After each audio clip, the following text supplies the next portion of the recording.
你可能看过一张网络上的截图，在 NOIW 2023演唱会第一天，有本家的水濑一枝、灰姑娘女孩的神谷奈绪、百万剧场的白石愁，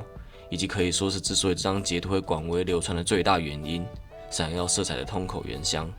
四人一同演唱《Lovely》这首直球告白的可爱风歌曲时，对着观众和镜头以各自的姿势比出爱心，而原香面无表情。甚至可以说是些许不满的搭配上这样的动作，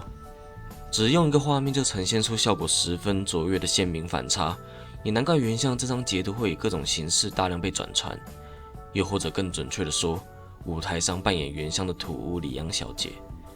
你也许看过闪耀色彩的演唱会或是直播节目，借此接触这些扮演偶像们的声优群，也可能透过类似上述迷因等级的截图，多多少少对在偶像大师舞台上的他们基于对应的虚构角色产生特定的印象。不过实际上，对于偶尔被人用中之人去称呼的声优们，你认识到了哪种程度呢？大家好，我是 Skimo， 欢迎来到全新的影片系列。每个偶像类型作品好像不免俗的，总是得聊聊那些幕后配音又要上台演出，看似将角色与演出者界限模糊最深的声优们。我看过有些粉丝评判演出偶像类型作品的声优，台上台下与角色的同步率似乎是天条般的度量衡，也见过不少醉翁之意不在酒的爱屋及乌，纯粹作为声优的粉丝去接触对方演出的作品。当然也存在角色和声优都很喜欢，却很清楚两者不同之处的同好。今天的影片并不打算谈论各自立场的优劣对错，以后这个系列同样不会这么做，而是想要藉由转述的方式，让有机会因为偶像类型作品注意到他们的人，透过尽可能不去脉络化的整理，认识这些声优属于自己的魅力。偶尔会看见有人在 SNS 上表示偶像类型作品的声优挑选，不外乎就是找长相好看，再刻意去把角色设计和他们相似，利用这种 2.5 次元绑定商法去鱼目混珠。我不太清楚其他偶像类型作品是怎么行销的，但如同5周年纪念影片中所说的，闪耀色彩对角色的塑造花了很足够的篇幅，不需要走这一套同样能让偶像栩栩如生而受人青睐。饰演的角色和声优的本性越是有所差异，不只反衬出具备的表演能力，他们身上的个人特质也更容易展现出鉴别度。原相的配音员土屋里央小姐，我认为就是非常典型的例子。出生于神奈川县的土屋里央，有着一位哥哥和妹妹。起初因为偶然在电视上得知了声优这种职业，当时对那样手拿脚本的配音工作心生向往。后来又接触了演技相关的领域，在被现在仍然隶属的大泽事务所签下来之前，就已经以个人的名义透过公开甄选，出演了含有较多动作演出的朗读剧《Genji Monogatari Yuko no Hime Yuyami no Kimi》。第一次就饰演主要角色所拿出的表现，被当时剧团的前辈给出了很好的评价。至于以声优的名义首先被业界看见，则是在声优育成手机游戏 Cube 扮演远见明这位主要角色。之所以会用扮演而不是用配音一词，是因为 Cube 也和偶像类型作品雷同，请声优们上台扮演配音的角色去做舞台表演。对于主要以动画为接触作品媒介的台湾观众来说，去年女忍者装的心是海般的芍药，今年异世界一级杀姐姐的黑肉接待小姐塔尼亚，更和山田弹唱 LV999 的恋爱的班长装油箱里，其实都是由他担任配音的。相较于原相和蔚蓝档案的芥野美笑，这样语气大多冷淡的类型，很高兴看到土屋里央配音声线有所区别的角色受到认可，并逐渐在不同的作品媒介和更多人见面。关于声优的表演能力，感受来自于表演工作呈现的成果，那么他们的个性和为人，可以从公开场合和身边人描述得知。不只是常挂在脸上的笑容，爱笑的性格让土屋里央自然散发很好亲近的氛围，加上连本人都有自觉的开朗乐观，久而久之下来，不论是节目上或是推特，不难见到即便不在演唱会等等的大型活动时期，都能找到他和其他声优私下交好的迹象。这其中也包含了会一起玩游戏的同好。土屋里央对玩电动游戏的热爱，几乎到了能用热忱的地步去形容。在事务所为他开设的 YouTube 官方频道声优土屋里央的100个问题这支影片中，有关于平时的爱好、打发时间的方法等等与嗜好相关的问题，土屋一亮基本上都是秒答玩游戏，还特别提到在工作行程许可的条件下，理想的游玩时间是每天至少3小时，以及到假日个人活动的优先顺序，玩游戏绝对是第一选择。刚才提到会一起玩游戏的声优同好，最近是在魔美的声优兼早千沙小姐的生日节目上，聊到偶尔和对方跟屋子的声优结名美月小姐3排瓦罗兰这款 FPS 游戏，于 Nico Nico 频道播出，2周一次的直接阿利欧诺 Gaming Base， 当初就是这方面的热忱被工作人员看见，后来直接和他提议所以开设的直播节目。如果想看看土屋里昂玩游戏的模样，影片说明栏有节目网址。首播当天前半部的内容是可以免费观看的，相信喜欢看游戏实况的观众会很满意他在玩游戏时的自然流露。另外，土屋里昂也是宝可梦系列资深的爱好者，除了在推特上上传过游戏内使用的宝可梦照片，和在自己的 YouTube 频道直播宝可梦珠子之外，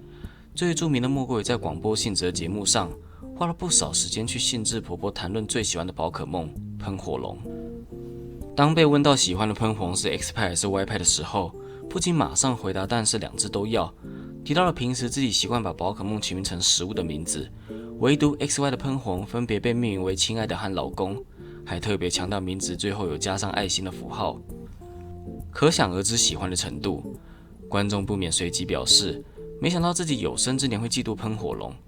如果不是碍于节目流程要进到下个环节，土屋里昂应该会真的继续聊喷火龙的事。顺便一提，当初在个人 YouTube 频道的宝可梦珠子直播，突然某天游戏进度出现了有别于上次的大幅度前进，一听之下才知道他本来的确想把进度留到直播的时候玩，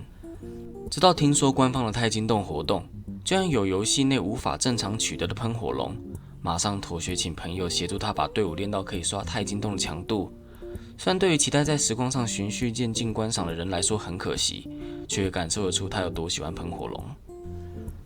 能够及时和土屋里昂接触甚至是讯息网的平台很多，自从属于个人使用的 YouTube 频道启用之后，不定期进行直播就成了近距离认识他很棒的机会。曾经聊到关于对谁都表示最喜欢了的滴滴言行时，坦白这种想法听上去可能不是很令人喜欢，但觉得要坚持住喜欢一个人这件事意外的很困难。如果有一个人能够喜欢上各式各样的类型，他认为这也不说明了这样的人懂得理解不同种类的优点吗？这段发言虽然被后续的话题稍微模糊焦点，转而被粉丝戏称感受到里昂沉重的爱。然而从前后文去理解土屋里昂真正的意思，不难明白他想说的是，能够懂得接受欣赏各种不同类型的人是一件难得的好事。这并非纯粹口头的一面之词，接下来内容还有一段经由别人亲口表白，我认为很好拿来说明土屋里昂这样的价值观真的替周遭重要的人带来了好的影响。飞田美琴的声优山根启小姐，自从2人结识以来，似乎很快就变得关系熟络。举凡是之前一同出游时拍的大量照片放上了推特，或者即便是在彼此不在的场合，也会主动提到对方的发言，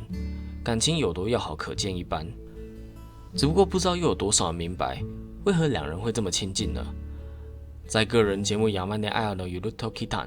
山根启小姐按照排名由低到高，亲自谈论土屋里昂之所以吸引她的优点。外表是自己的菜，笑起来很可爱，很好亲近又好聊天，诸如此类的称赞，相信不必再多做说明。而最令山根启小姐对土屋里昂倾心的，莫过于不会否定别人阴暗的一面并尝试接受的特质。呼应了刚才提到懂得接受欣赏各种不同类型的人，有时候人与人之间的来往，建立信任不意味就此能够分享不阳光的一面，反之这种情境下，倘若有一方能够接受另一边，不也是善解人意的一种写照吗？山根启小姐直言觉得自己的全部能被接纳是一种救赎，土屋里昂对她而言，与其说作为一个女孩子，更准确的说是作为一个人的特质深深令自己喜欢。有趣的是，当节目上听到诸如此类的肯定时，土屋里昂明显表现出不好意思的模样。现在想想开心就会立刻坦率的笑出来，真的生气就会马上不说话板起脸孔，感动的话喜极而泣的泪水就会夺眶而出，得意的时候也从来不吝于寻求称赞，但是一被夸奖又不禁很难为情。若谈到个人缘觉得最有趣的一次，应该是像透了声优和久景优，建议剪短头发会很好看，结果得知对方被很多同性称赞而高兴之后，大为吃醋，直呼后悔自己提议的时候了。图里昂感性而真挚的为人处事，我想正是表演能力和诠释角色的魅力之余，无论男女粉丝都不少的主要原因吧。我是 Skim， 感谢你这次也看到最后，希望透过今天的内容，有助于你初步认识图里昂是怎么样的人。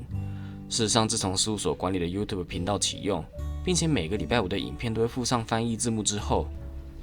中文圈的粉丝真的多了一个方便认识他的管道。飞去日本现地参加活动，或许不是每个人都能做到，但就像面对实况主或 YouTuber 那样交流，我想就不是那么困难的。我会把图里昂的推特、节目和 YT 频道的连结留在资讯栏。这系列的影片都不会开盈利，反过来希望如果有兴趣也有能力，就去订阅或付费支持声优的节目。那就下支影片见咯。